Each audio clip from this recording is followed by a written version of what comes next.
Magandang umaga sa lahat. For today's video guys ay mag-a-apply tayo ng foliar sa ating pangatlong area. Dahil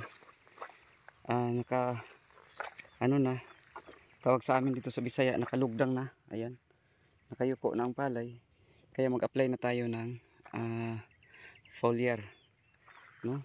Foliar para may malaman ang nandito sa mababa na portion dito guys. So para tulungang ma-develop ang ating pangabagahan kung sa amin sa Bisaya ang tawag. So ayan, nag-apply tayo. Ayan ang ating tauhan. Ayan.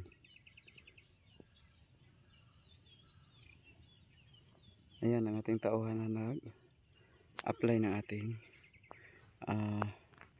foliar. So naabutan tayo ng pagsinag ng araw dahil 2.5 hektarya itong ating ina-applyan na area. So nagsimula siyang mag-apply kaninang alas 3 ng umaga, pero naabutan ng sinag ng araw dahil sa sobrang laki at isa lang ang ating tauhan na nag-apply. Pero okay lang to dahil maaga pa naman, wala pa ang init, no? Hindi pa mainit ang araw. So ayan ang sitwasyon ng ating triple 2 sa ating pangatlong area. Sobrang ganda guys. 4 na sako lang ang ating input nito na synthetic na abono, no? Ngayon nagdagdag lang tayo ng putas. Nagdagdag lang tayo ng foliar para ma-develop ang nasa ibaba na portion. Yung sa pangabagahan kung sa amin dito sa Bisaya. Salamat tayo dahil yung malakas ang hangin, hindi na damage ang ating palay dahil hindi pa masyado itong mabigat. So hindi pa masyadong mabigat dahil hindi pa lahat ng butil ay may laman. So ito pang sa dulo. Kung hinog na ito, yung malapit na harbisin, yan ang ma-damage pag may hangin dahil masyadong mabigat na ang palay, ang kanyang bunga. Kaya pag may hangin, siguradong makadapa. So okay lang kung walang tubig dahil hindi humol, no? Makababad ang bunga ng palay. Pero kung may tubig, makababad, so masasayang ang palay. Ayan guys, malapit na matapos. 3 linsa na lang. So sa sobrang laki dahil 2.5 hektarya at isang tauhan lang natin ang nag-apply, maabutan talaga tayo ng pagsinag ng araw. Ang oras natin ay alas 6 na ng umaga.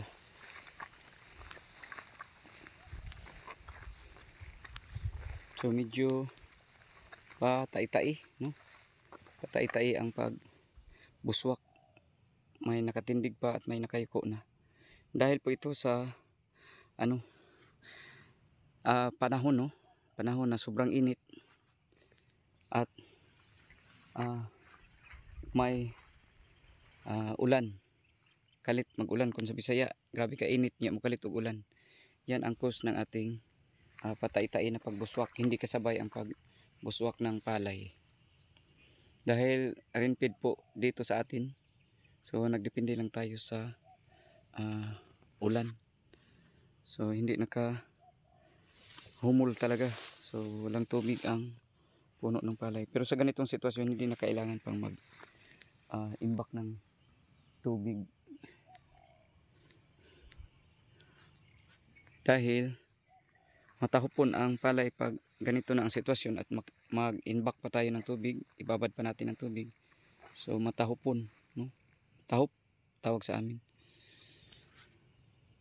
So kailangan i-drain ang tubig in preparation na pod sa pag-harvest, no?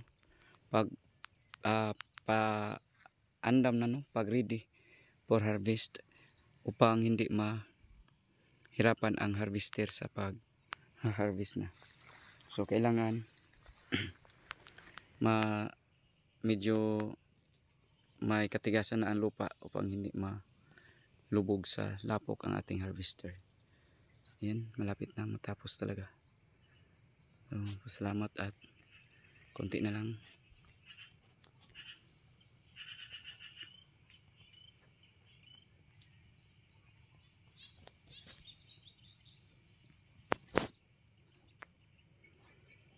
So again ang sorry. Again ang ating variety ay 222. Ang area natin ay 2.5 hektarya. So ang ating input lang 4 na sako na synthetic at ganito na ang kanyang sitwasyon. Nagdagdag na lang tayo ng foliar. Wala na tayong top dress, wala na tayong putas.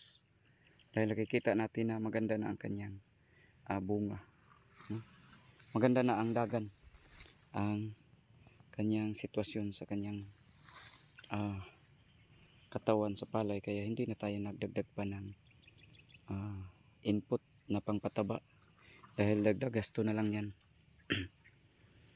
Yan ang ating tauhan nag-apply guys.